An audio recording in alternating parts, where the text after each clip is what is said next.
Hello everyone, नमस्ते सम्पूर्णलाई। अनि फेरि म आइसकेको छु नयाँ भिडियो लिएर। अनि म सँगसँगै आज जाउँ है बाबुलाई भेट्न।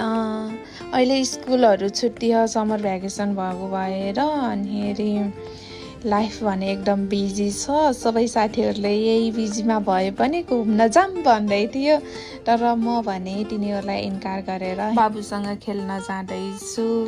केटाकेटीसँग खेल्यो भने पनि अलिकति माइन्ड फ्रेस हुन्छ कि साथीहरूसँग त जहिले पनि भेट भइहालिन्छ। अनि रिसमा दाजुको घर जाने बाटो भने यस्तो राम्रो छ, बाहिरको भ्यू। म ट्रेनबाट बाहिर हेरेको गर्छु अनि मलाई कति लाज पनि लाग्छ, अरू मान्छेहरूले के सोच्ला कति हेरेको भनेर। अनि मैले घरमा पनि फोन गरेर भनेको छैन कि अनि म आउँदैछु भनेर, नत्र दाजु त ल्याउन आइहाल्नुहुन्छ स्टेसनमा। म आज नभनिकन जान्छु भनेर सोचेर बस चढ्न हिँडेँ। अनि हेरी छिटै पुगेछु। म झ्याप बस भने चढ्दैन है, जहिलेसुकै दाजु नै ल्याउन आउनुहुन्छ। अहिले फर्स्ट टाइम जाँदैछ, कति बेला आउँछ अनि थाहा भएन। अलि धेरै नै टाइम रहेछ। अनि म कन्भिनियमा बसेर यही कुर्सीमा बसेर म अलिकति पेट पूजा गर्छु। अनि एउटा कुरा के, अनि हजुरहरू कन्भिनी पस्नु भयो भने चाहिँ नि के खानुहुन्छ धेरै भनिदिनुहोस् न।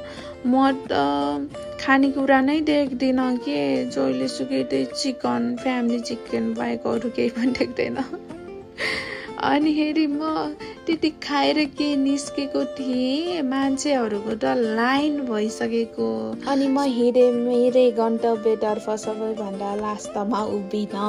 सबैभन्दा सुरुमा आएर सबैभन्दा लास्टमा उभिने पनि मै होला। मलाई के थाहा यति धेरै लाइन हुन्छ भन्ने।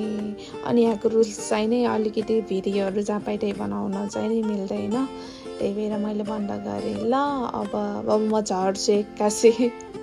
हेर्नुहोस्, म झरी पनि सकेँ, आधी बाटोमा नि आइसक्यो। फेरि भिडियो बनाउनु त फेरि म भुलिहाल्छु। अनि घरमा कसैलाई पनि नभनिकन आउँदाखेरि यस्तै हुन्छ नि। फेरि घरमा त कोही पनि होइन छ। अनि म चाहिँ नि एकैछिन बाहिर बसेँ। आज छुट्टी रहेछ, त्यही भएर सपिङ गर्न जानुभयो रहेछ। अनि फेरि घरको अगाडिदेखि जानुभयो भने म फेरि घरको पछाडिदेखि आउँदाखेरि ठ्याक्क मिलेन कि, हान्दै भयो। भन्नुपर्थ्यो म तिमीलाई यहीँबाट ल्याउन आउने थियो, अनि यति सपिङ गरेर सँगै घर जानुहुन्थ्यो भन्दै हुनुहुन्थ्यो। तर पनि केही पछेटो छैन। हेर्नु न, यहाँ त फेरि नेपालमा जस्तै सबै बाहिर बस्नुहुन्छ कि, मलाई त्यही भएर कति रमाइलो लाग्छ।